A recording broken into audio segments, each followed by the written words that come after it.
Yang mati merasakan sakit sebab ada hal-hal di dunia belum selesai. Apa belum selesai?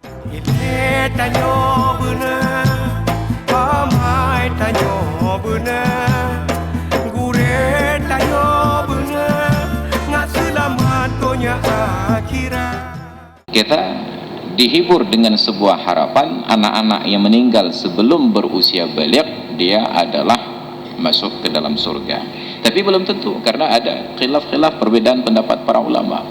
Ada ulama yang menyatakan mati itu sangat sakit, seperti kambing dikupas kulitnya hidup-hidup. Tapi ada ulama yang katakan mati itu sangat mudah, seperti orang yang tidur. Masing-masing punya dalil. Masing-masing punya dalil. Ia menyatakan mudahnya mati seperti orang yang tidur langsung dari ayat Al-Quran.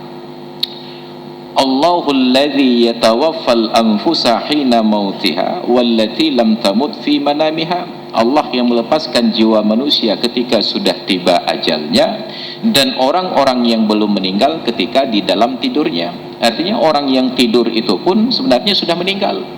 Bedanya orang tidur dengan orang mati, fayumsikul ladzi qada 'alaihal mauta wa yursilul ukhra ila ajalin musamma. Allah tahan jiwa yang sudah tiba ajalnya, dan Allah lepaskan jiwa-jiwa yang lain sampai tiba waktu di mana dia harus meninggal dunia. Maka mati dengan tidur sama. Oleh karena itu Rasulullah mengajarkan umatnya setiap tidur membaca doa mati, doa masuk kubur. Bismikallahumma ahya wa amutu wa ilaikal masir, atau Bismikallahumma ahya wa bismikallahumma amutu wa ilaikal masir. Dengan namamu ya Allah aku hidup, dan dengan namamu aku mati, dan kepadamu lah kami akan kembali.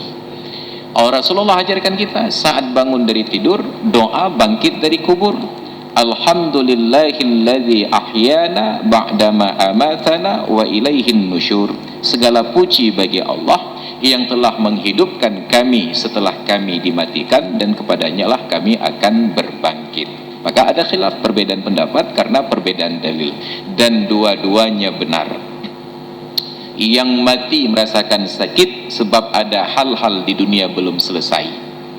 Apa belum selesai? Boleh jadi hutang belum selesai, boleh jadi tugas belum selesai, boleh jadi kenikmatan belum selesai. Rumah baru selesai dibangun, belum sempat tidur meninggal dunia, tinggal ingat ke rumahnya.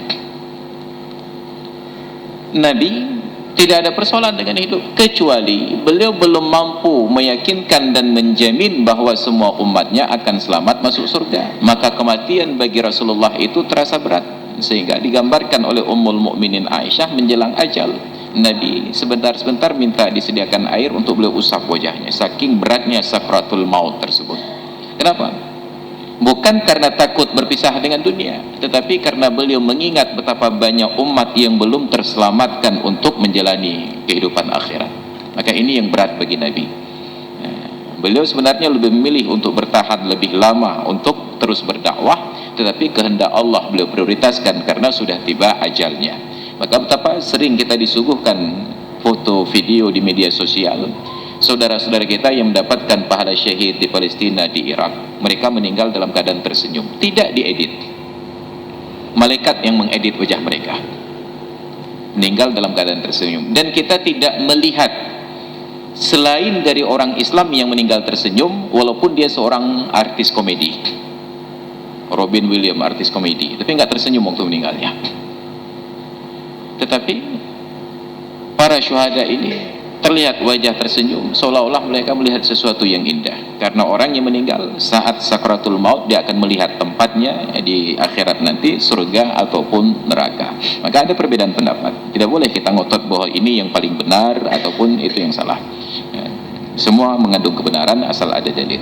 Maka ilmu tanyo benar, amai tanyo benar, kure tanyo benar, ngak selamat dunia akhirat. Ile tanyo benar, amai tanyo benar, kure tanyo benar, ngak selamat dunia akhirat.